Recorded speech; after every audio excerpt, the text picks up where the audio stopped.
it's rolling? Okay. Alright, audio should be rolling.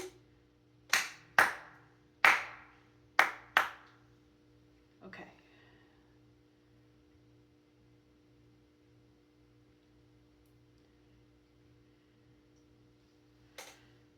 Okay.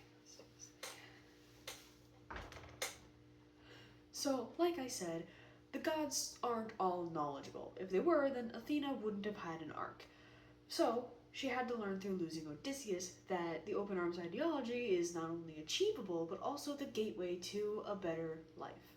If you just kill everyone out of fear of retaliation, then their loved ones are going to retaliate, so you either kill literally everyone you meet, or you lay down your swords and you try something else. But that goes against everything that Athena has previously stood for, which is why it takes her 10 years to reflect on all of that, and why she decides to train Telemachus at all. She's not telling Telemachus to put down his weapon during their first encounter, but she is telling him to kick Antonius's ass because, as I've said before, he is worse than a monster, and therefore he's the exception to the open arms rule. He's horrible and could choose to stop being horrible at any time, and he isn't. So we can kick his ass and not feel bad about it. But then we get the song "We'll Be Fine," which in which she expresses her regrets for both how she treated and directed Odysseus, and tells Telemachus that she wants to try and make up for it with someone else, guiding them with this new, better ideology. Telemachus responds with understanding, telling her that he values her and that he thinks that they could make a great team. And in a beautiful parallel to Warrior of the Mind, Telemachus holds up his hand for a high five, and instead of just turning away, since she's above genuine connection with other people, she accepts, wordlessly bringing herself more down to Telemachus's level and forming a bond. And understanding. They greet each other with open arms. If Athena was truly all-knowing, if Athena truly was all-knowing from the start, then she would have already known how effective this method is.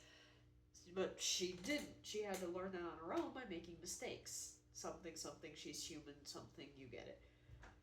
And if Athena had to learn this, so does everyone else. Let's talk about Pancake again for a second, shall we? So, Polites is a veteran. He's been fighting in this war alongside Odysseus for 10 years, and we hear zero protests from him during the Siege of Troy, implying that he was actively partaking in the sacking. And as a note, we don't hear him say anything during the Cyclops saga either. This means that his open arms mentality is something he's been ruminating on, and he's observed on his own in the midst of battle, and this cannot be the right way. If war only results in bloodshed, which results in anger, which results in war, which results in bloodshed, then it will never end. And it's a pretty mature conclusion for this Greek hero to come to. Like, no one else has this mentality. It's only Polites, meaning he probably was just like the rest until very recently. Athena herself is not fighting in the war. She's been aiding people. We hear a clock ticking to indicate her presence right from the word go, but she's not physically present because she's not standing side by side with humans. She's not in the thick of it. It probably has been assuming that this is just how it is and you need to adapt accordingly. So when Polites comes in with this new, hey, fighting is bad actually mentality, she's confused and more than likely very dismissive of the idea, as we see in My Goodbye. Like, yeah, sure, buddy, tell me that open arms is a good idea when it gets you killed. And then it gets him killed. Like, he was really, really ahead of his time, honestly. Which is why she sings this so confidently in My Goodbye.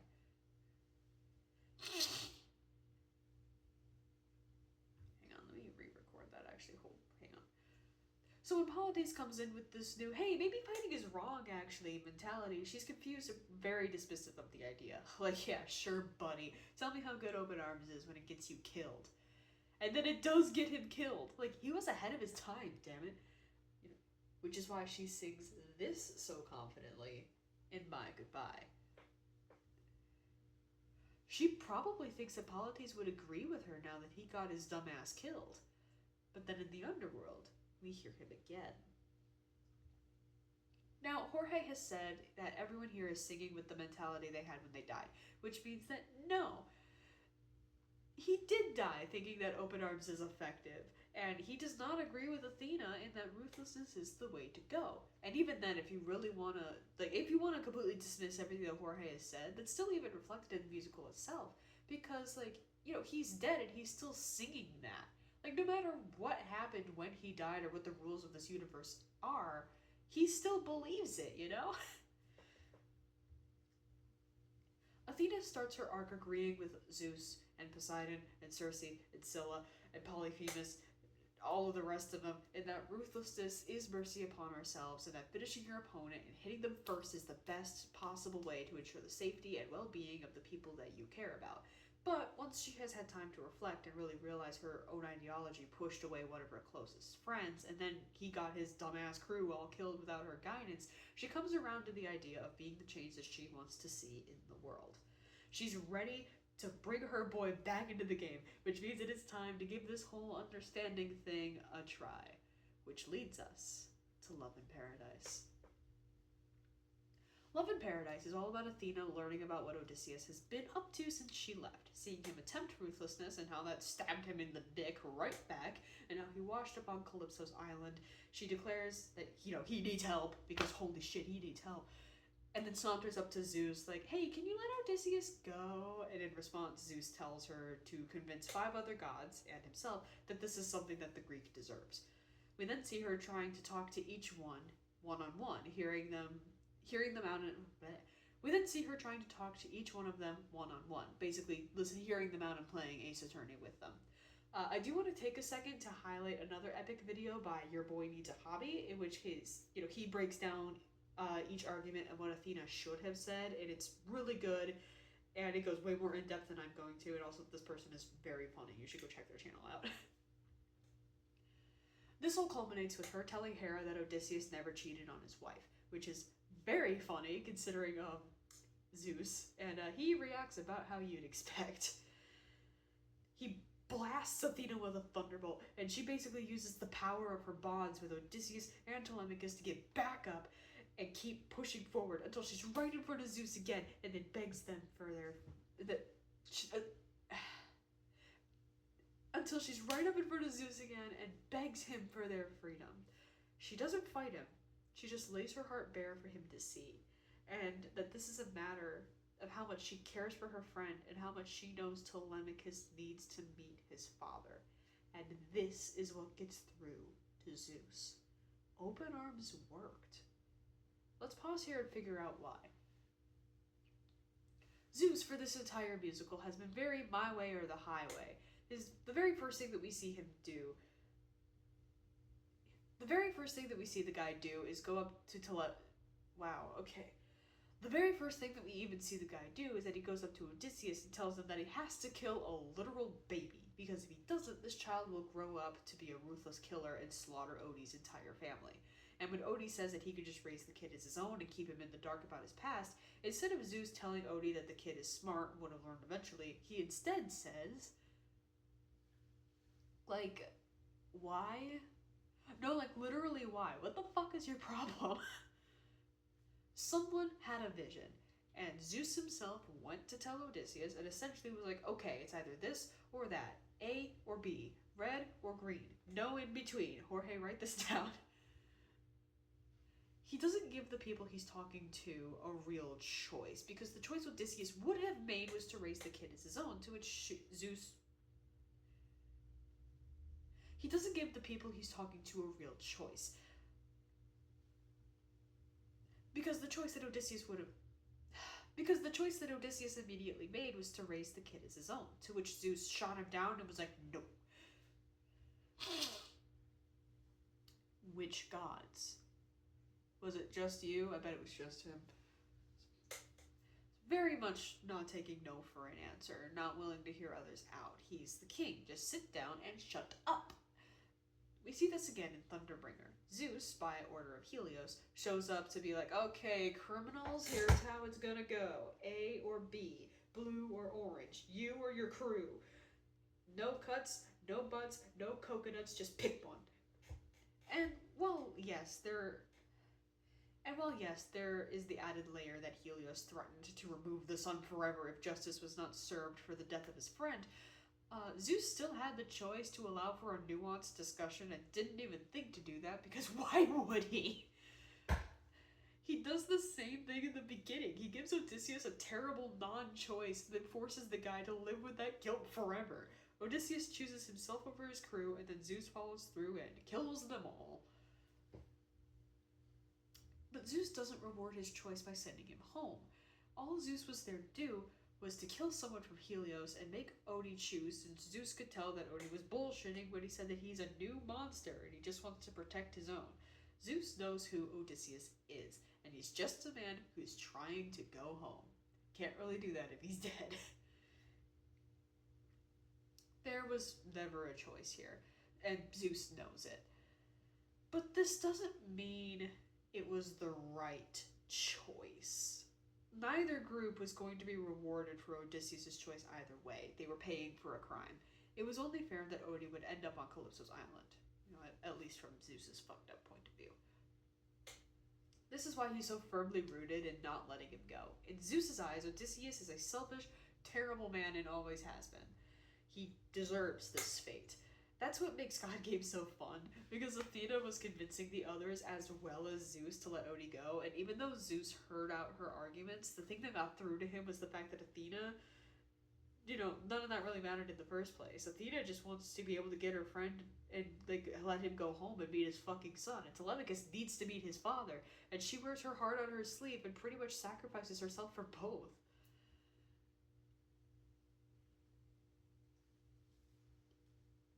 And a choice like that is not one that Zeus would have ever seen coming. See, Zeus is operating on a similar mentality to ruthlessness, in that human folly will always be their downfall. We see it throughout Greek history, and especially in this musical, where he prides himself on being the one who can see into a mortal soul and knows exactly what makes them tick. Only he can crack into a person, see them for what they are. It's his special talent.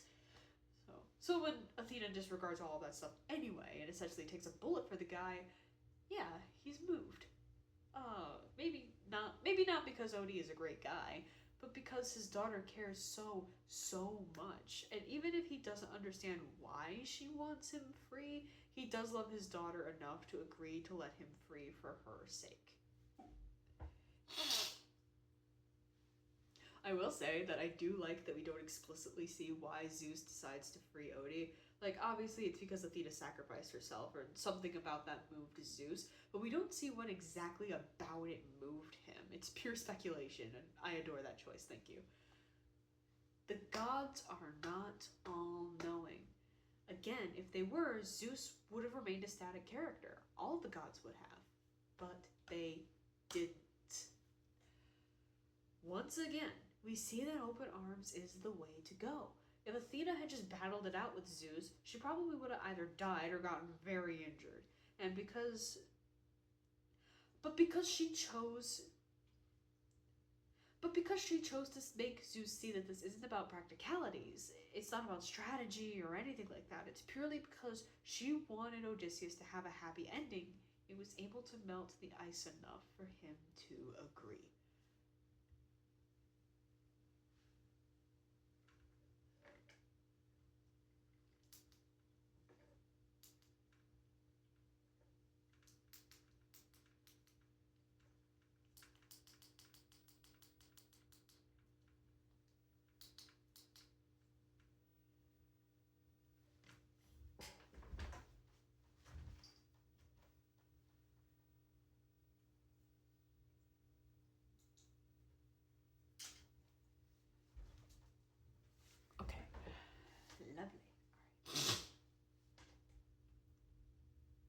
From there, she's able to train Telemachus a bit while they're waiting for Odie to get home.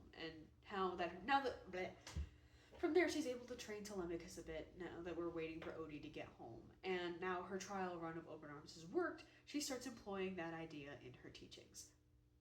And we really see it in action with Telemachus when he shows back up in the song Odysseus.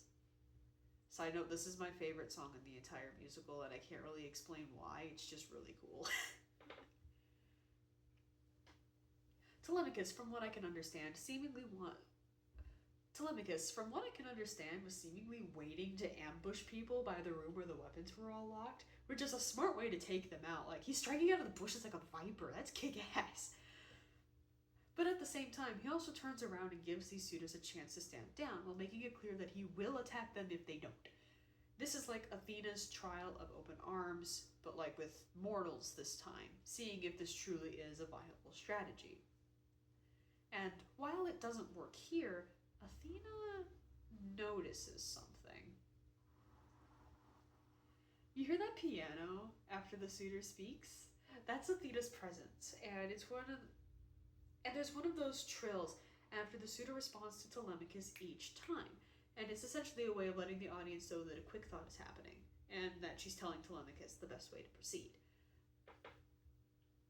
By the way, if you didn't know, a quick thought is the name of Athena's ability to speed up someone's thoughts. We see it a couple times with Odysseus, and it gets explained during Little Wolf, though Athena never calls it by name, but there you go. Essentially, Athena is present and listening in on this conversation, guiding Telemachus on what to say next. And what happens during this whole thing is very interesting. For the first bit, Telemachus tells everyone to throw down their weapons and he'll ensure their survival, but in response they say, hell no, like the king will kill us either way. Let me retake that. For the first bit, Telemachus tells them all to throw down their weapons and he'll ensure their survival, and in response they're like, hell no. Like, the king will kill us either way, that's stupid. So Athena sees this, and in trying to keep up open arms, tells Telemachus to say this. We don't fight fair.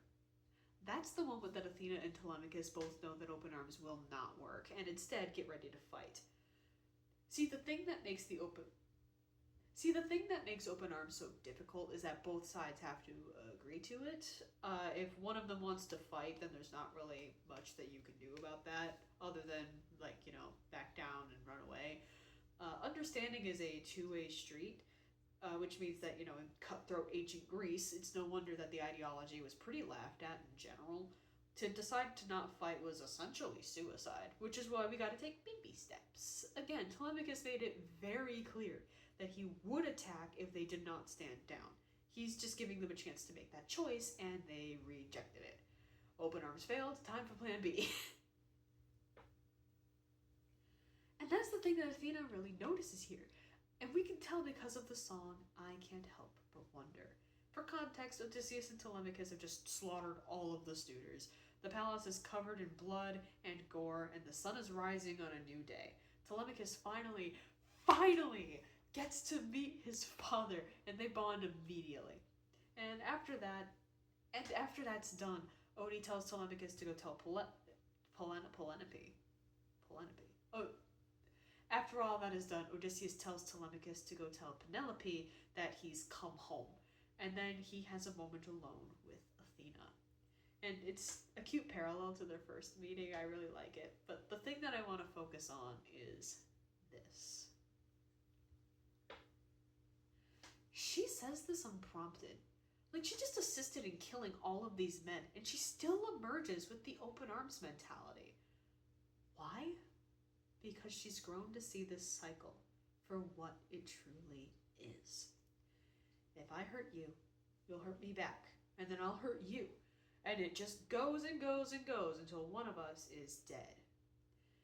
But then, you just hurt someone who might have people that they rely on, this family member of that person that you just killed, and they're going to want revenge, so then they'll come and hurt you, and then you hurt them back, and then they'll hurt you, and it goes and goes and goes and goes and goes until one of you is dead. Rinse and repeat. Let me retake that. If I hurt you, you'll hurt me back, and then I'll hurt you, and it goes and goes and goes until one of us is dead. But then, someone else has just lost someone really important to them. So they'll seek revenge and they'll hurt you and you'll hurt them back. And then they'll hurt you and you'll hurt them back. And it goes and goes and goes until one of you is dead. Rinse and repeat. Clearly, if we want to create actual peace and allow people like Telemachus to live full lives without fear, something's got to change. But you can't just force someone to lay down their weapons. Greek gods were all about free will and humans suffering the consequences of their own actions. Makes sense. But to inflict this lesson upon the world as a whole, it's going to take baby steps. And the very first step is a high five. This high five is extremely important. We see it twice. Once with Odysseus when he was really young, and again with Telemachus years later. The first time, Odysseus declares that they're going to be friends, and then Athena turns him down, much to his disappointment. You know, she's a goddess. She's not going to stoop down to his level. She's above him. She's closing herself off to a potential connection by doing that. Which is why when she accepts Telemachus' high five, it's such a big deal. Listen to how much more tender she is with him than she ever was with Odysseus. I love these two's friendship, I'm sorry. She's essentially saying we're the same and inviting him into her inner circle. Connection and understanding. True open arms right there. That's why it's so heartbreaking when we hear That's why it's so heartbreaking when we hear Odysseus' response to Athena's proposition. He's given up on treating others with kindness. In becoming the monster, he's closed himself off to the benefit of the doubt and closed off his entire inner circle so that only his family is allowed inside. There's a chance that he might be able to heal from this experience eventually, but that's going to take years and wisdom that he currently does not have, and realistically may never have. He's a man shaped from horrible, horrible experience, and if he just wants to protect his own, then honestly, I support him on that one. Let the man rest. The interesting thing, at least to me, is what he says next.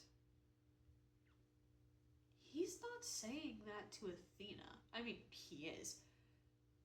He's saying that to us. This is our call to action.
yeah, there we go. Cool. Okay. We just spent the past 2 hours watching a man go from a ruthless warrior to a guilt-ridden mess to a monster and then a loving father figure who is just tired and just wants to sleep for the next 200 years. He basically had to fight tooth and nail to get to where he is, and he's pretty much only known violence for his entire life.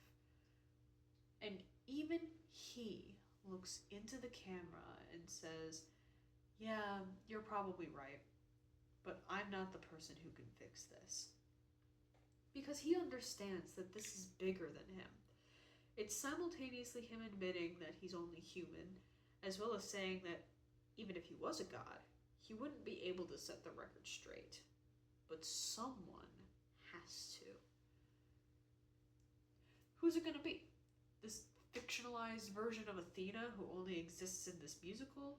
Or you, the viewer, who has the power to commit actual real change? The fact that this musical was made in the time period it was is not lost on me. Jorge started working on it in the early 2020s, spending 2 to 3 years crafting it into what it is now, and then spending about 2 years releasing it saga by saga. I need not remind you that 2020 fucking sucked. Like, even pandemic aside, the world was just shit. And it's really only gotten worse since then. We're just all not stuck inside now. At least, not forcibly. So, dear viewer, I'd like to ask you a question. If kindness is truly the way, why didn't it get Odysseus home? I'm gonna give you a minute to think about that while I talk. Don't worry, just keep rotating that for me, will you? Thanks. Okay. There's one more part of this musical that plays into these themes that I've yet to mention, and that is the hopeful aspect of it. Throughout the musical, starting textually from the song Survive, there's this reoccurring idea of just one more life to take, just one more obstacle. The storm's our final fight. He won't take more suffering from you, stuff like that. This reflection of holding out hope and pushing through doubts haunts the human cast of characters, weighing heavily on them, as we can see with Eurylochus several times in this musical whenever he speaks on the crew's behalf. He's doubtful and tired, and he just wants to rest, and he doesn't have very many just one mores left in him. Him opening the windbag makes more sense under this context, as does his mutiny and subsequent killing of the cow. His fear after this, his like, oh shit, I fucked up moment, doesn't come from ignorance. Odie told him who these cows were, and he still chose to piss off Helios on purpose. You know, he's not stupid. Like, the entire scene has this undertone of group suicide to it, as the entire crew gives up and just wants a bite to eat, not thinking about the consequences since they can't go home anyway. His horror-filled isn't because he's realizing he fucked up. It's him realizing that there's no going back and he really, really fucked up. His survival instincts kicked in late. Oops. So, point being, Eurylochus and the rest of the crew had collectively given up hope of ever returning home, and were thus swallowed by the ocean. The only one who held out hope survived. And Odie recognized this on some level. These guys just straight up told him that they don't care about getting home anymore. It would be stupid to pick them and spare himself in that context. He'd just die and then no one gets home. Again, this has to be worth it. So we can't have that.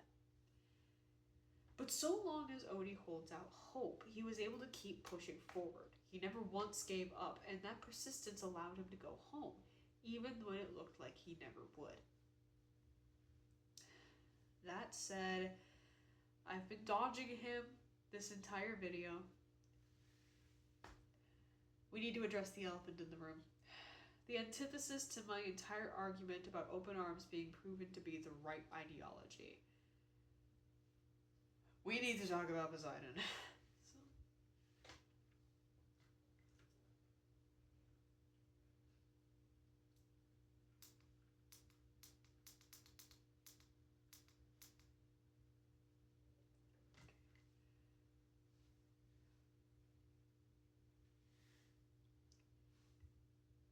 When Odie and friends get away from him the first time, Poseidon starts chasing them around the ocean, surrounding Ithaca with massive storms, preventing anyone from going in or out, and, basically locking it off from the rest of the world. Employing ruthlessness, he mercilessly pursued Odie, blocking him from going in certain ways while they were on the run. There was no being kind to Poseidon. It wasn't going to work. That shit was on site. And of course, this all culminates in the showdown that Odysseus has with Poseidon right on the outskirts of Ithaca. Odie opens the bag, unleashes the storm, and while this saves himself from drowning, yes, he also ensures that he will never go home. Now, Odie could have given up here, but he didn't. He took this one step further than even the most ferocious Greek general at the time would have, grabbed Ruthlessness by the handle and shoved it back into Poseidon's face. Literally. Ruthlessness allowed him to bypass Poseidon, pushing this mentality to its limit and getting back to his palace. And then he employed it even further when he slaughtered all of the suitors. So clearly it's actually ruthlessness that's the way to go here, right? Ruthlessness won, actually. No. Yes, ruthlessness is what got him home, but as we've explored, there were other avenues that Odie could have taken to get there, ones with better solutions for all parties. Ruthlessness is not the only way, as we see with the Lotus Eaters, Circe, Athena, Zeus, Telemachus, and Penelope, that open arms is the best way to establish a genuine connection and bond with somebody. As stated before, open arms is a two-way street. Ruthlessness is not. So if one avenue is closed, you might have to resort to violence. Epic the Musical, at least to my understanding, is not saying that one ideology is better than the other. If that were true, things would have happened a lot differently. Rather, I believe it's saying that both are useful, you just have to know when to use them. Ruthlessness is a tool.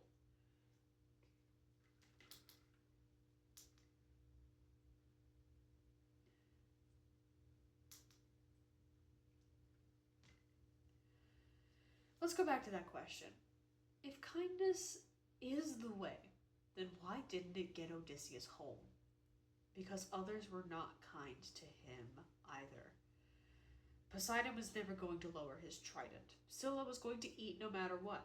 Zeus could not be reasoned with until his daughter literally almost died for Odysseus, and Polyphemus was more than likely going to kill a man regardless of, what... And Polyphemus was more than likely going to kill a man to avenge his sheep no matter how much wine they gave him. So, in those scenarios, Odysseus did what he needed to in order to survive. Ruthlessness for ruthlessness' sake continues the cycle of violence, but ruthlessness applied in tandem with open arms is the road to healing. It's the road that Athena now travels.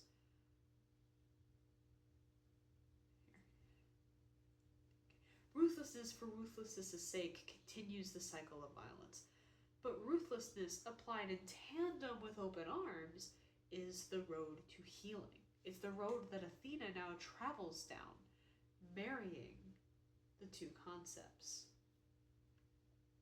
Throw down those weapons, and I'll ensure you'll be spared. I don't want to hurt you, but trust me, I've come prepared. By using both, we can start to reach an understanding with the people around us. It might get ugly sometimes, but ultimately, by showing that we don't want to fight, but won't surrender to your whims either, we show our enemies hopeful ruthlessness. Hold your ground, but extend the olive branch. This is why Epic's ending is so uplifting. Athena wonders if a new world is possible, one where everyone is able to be kind to each other, and Odie tells her, maybe, but not yet. Not here.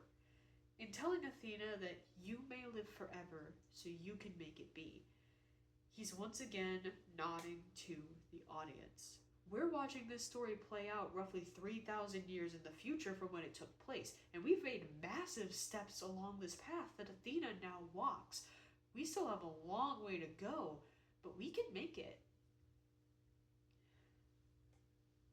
If my holding these flags annoys you, you can leave. Listen to others. Okay, let me do that again.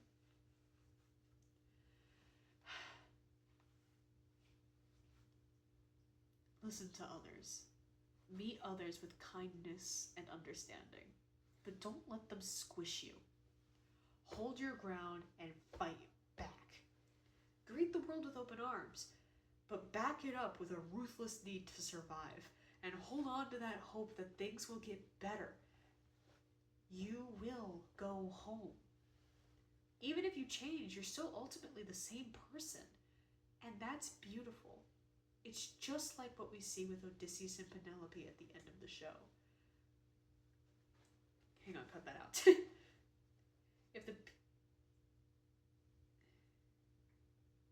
If the people around you want you gone, fuck them. They can get to know you again if they change their mind, you know? Okay. If the people around you want you gone, fuck them. They can get to know you again if they change their mind, you know? They can fall in love with you again. It's up to them to extend that same open arms mentality back to you. Just like we see with Penelope and Odysseus at the very end of the show. After all, there is only one of you. Don't keep us waiting. Stay true to yourself, and things will get better. Greet the world with open arms, but back it up with ruthlessness, as ruthlessness is mercy unto ourselves. Both concepts can exist and should exist at the same time. Or maybe it's not that deep. What do I know? Anyway, bye.